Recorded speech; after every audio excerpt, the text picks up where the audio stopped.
Hello साथियों, मैं आप सभी का स्वागत करती हूँ अपने चैनल हिंदी भाषा देश की आशा पर। हम यहाँ पर व्याकरण सीख रहे हैं। व्याकरण में हमारा टॉपिक चल रहा है संधि का।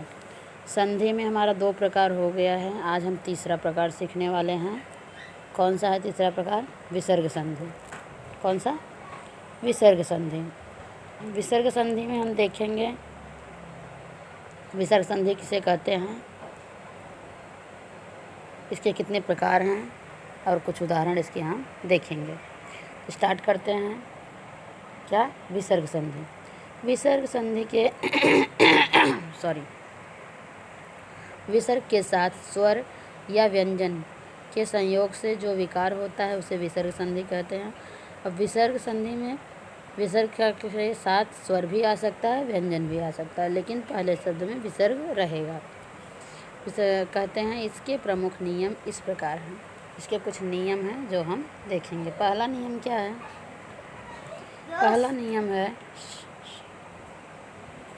यदि विसर्ग के आगे स आए तो वह क्रमशः स में बदल जाता है। जैसे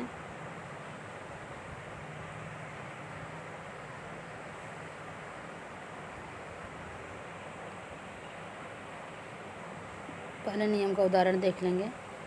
निधन स्वार्थ क्या बन गया यह? निस्वार्थ। निधन शब्द निशब्द विसर्ग को स में बदला जा रहा है। निधन संदेह निसंदेह।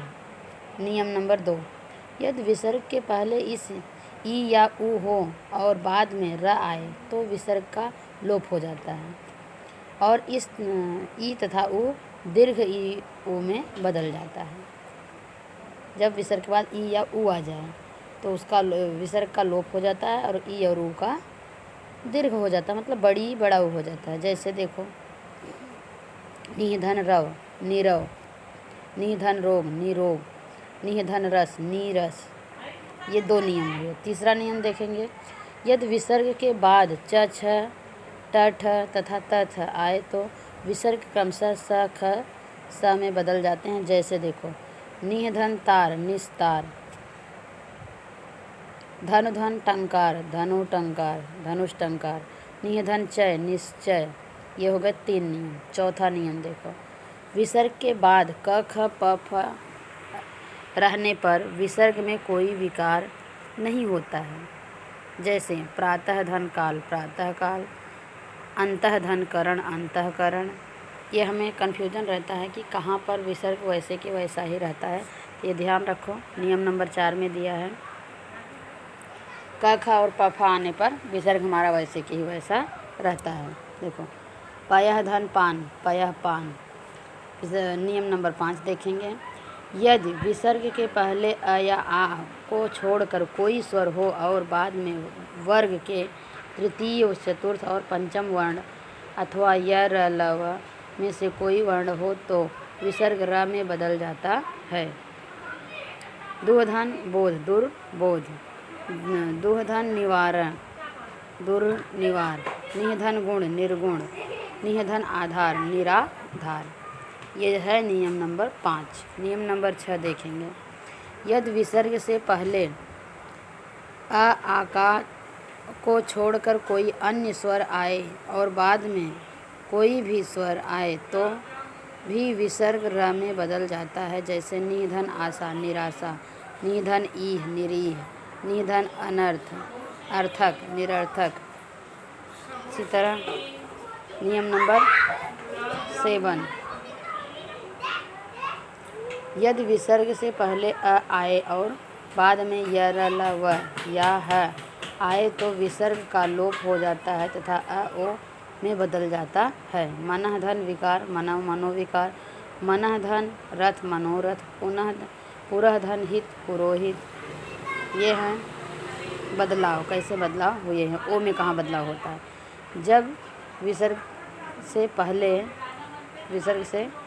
पहले अ आए और बाद में य र ल व होता है या ह होता है तो विसर्ग ओ में बदल जाता है।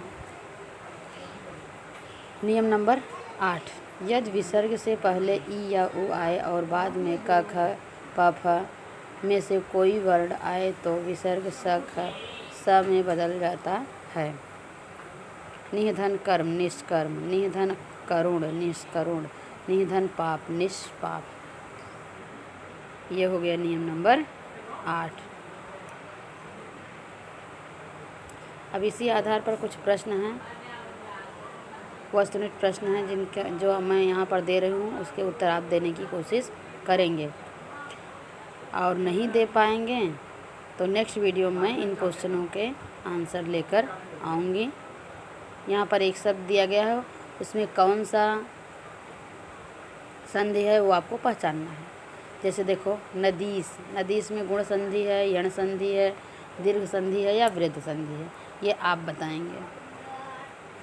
दूसरा प्रश्न है सुक्ति, वधूत्व। चौथा है मायाधीन, वृक्षावली। ये सारे प्रश्नों के आंसर आप मुझे कमेंट में बताएंगे, और नहीं तो हम नेक्स्ट वीडियो में आपको बताऊंगी। देखती हूँ मैंने जो सिखाया है कितना आपको समझ में आया है। ये मैं आपको 25 प्रश्न दे रही हूँ, 25। देखती हूँ कितने आंसर आप दे पाते हैं। ओके, धन्यवाद। मैं इस वीडियो को यहीं पर समाप्त करती हूँ। ऐसे और भी वीडियो पाने के लिए, व्याकरण में कोई भी परेशानी हो, कोई भी दिक्कत हो, कुछ भी समझना चाहते हैं तो आप मुझे कमेंट कर सकते हैं, और हमारे चैनल को सब्सक्राइब करके बेल आइकन को दबा सकते हैं, और वीडियो को शेयर भी कर दें तो अच्छा रहेगा। धन्यवाद।